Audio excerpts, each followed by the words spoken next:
இஷ்யூவை நீ மக்கள்கிட்ட கொண்டு போகணும். மக்கள்கிட்ட நீங்கள் ஒரு சிந்தனை மாற்றத்தை உருவாக்கணும். ம்.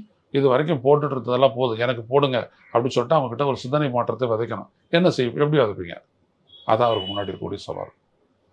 இந்த எழுதுனதை படிக்கிறது, ம். அந்த கோவமாக காட்டுறது, அப்புறம் சிங்கம் கதையெல்லாம் இது பண்ணிட்டு அது பண்ணது அனிமல் பிளானட் எல்லாம் அதெல்லாம் நோ, யூ ஒன்ட் குரோ. அதெல்லாம் ரொம்ப தப்பு.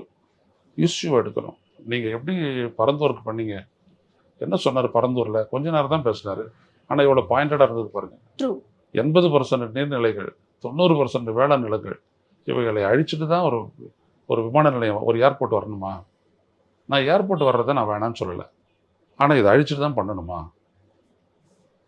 அப்படின்னு கேட்டார்ல. அது அன்னைக்கு இந்தியா முழுவதும் பேசு பொருளாச்சு.